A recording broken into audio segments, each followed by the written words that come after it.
Hello, everyone. Welcome to your online class for evidence-based practice and decision-making in kinesiology and athletic training. I'm Dr. Cosby, and I co-teach this class with Dr. Brent Alvar. Both of us are program directors. Dr. Brent Alvar is the program director for the Masters of Science in Kinesiology Traditional, and I am the program director for the athletic training program here at Point Loma Nazarene University. We wanted to welcome you to this course and then start by really asking you to change your thought processing and to be ready to experience the art of becoming an evidence-based practitioner.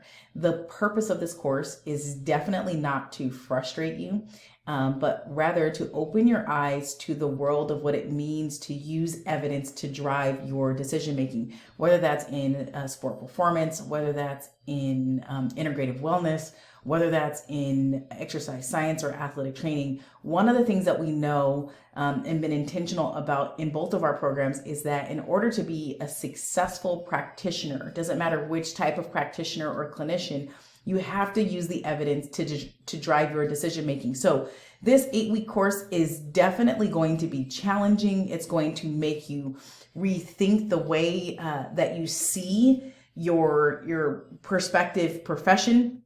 And we definitely don't apologize for challenging you and making you think outside of your research box. We recognize that not everybody has a research background. And so we are taking that lens as we walk through these next 8 weeks with you. And so what we ask is that you really just give us a chance to walk with you on this journey. Definitely know that an online course is usually not students' favorite course. And so what we've done is we've inserted weekly Zoom sessions for all of us to come together to discuss some of the questions that you might have through the weekly modules. So this is your Canvas course, and I want to walk you through probably the most important part of your Canvas course, which is going to be the modules.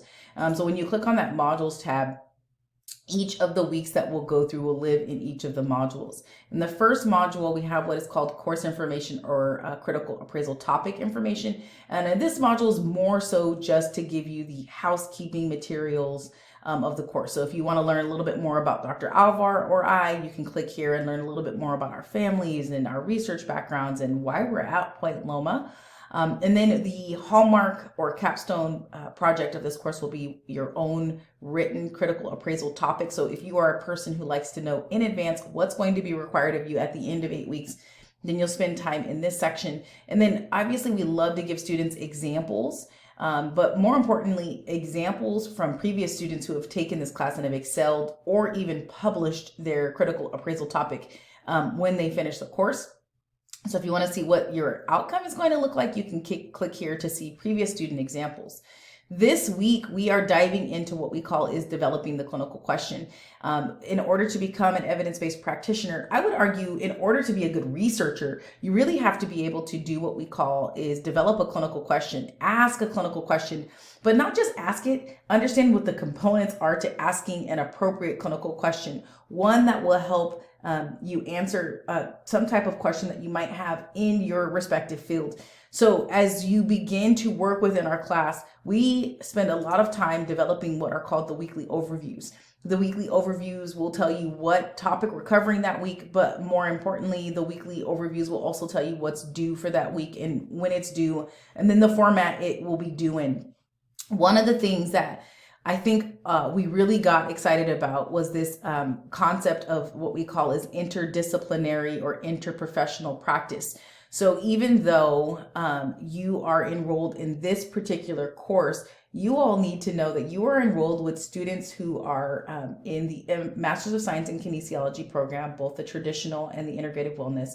And then you have the athletic training students in here as well. But one of the things that we decided to do last year that was really successful are these what are called collaborative discussion board assignments. These collaborative discussion board assignments also include our students in the physician assistant program. So you will be forced to interact with healthcare practitioners outside of your wheelhouse. And we think this is important. Interdisciplinary interaction or interprofessional interaction is extremely important when it comes to allowing our students the ability to have conversations with other healthcare professionals outside of their field. So you'll have one of those due each week. And then we've tried to lay it out so you'll know which things are items are due and which items actually require some sort of upload. The weekly check-ins are worth 5 points. These are extremely important and very subjective. What we want to know is, how can we do things better? Are there things that challenge you that week? Are there things that frustrated you this week with the particular module? And that kind of helps Dr. Alvar and I really keep a good grasp on the course and kind of change the course a little bit as we're going, and also listen to student frustration. So what I wanted to say is, welcome to Kines 6010. We're really excited to have you in this course. We're excited to be along this journey of developing what we call is the independent clinician. This is the first stop for most of you in your programs. Your first research class. This is the first research class, which then leads into other research classes throughout your curricula. So whether you're in the Master's of Science in Kinesiology or athletic training, you'll have at least 4 other sequential research courses. So this course is extremely important. It's the bookend.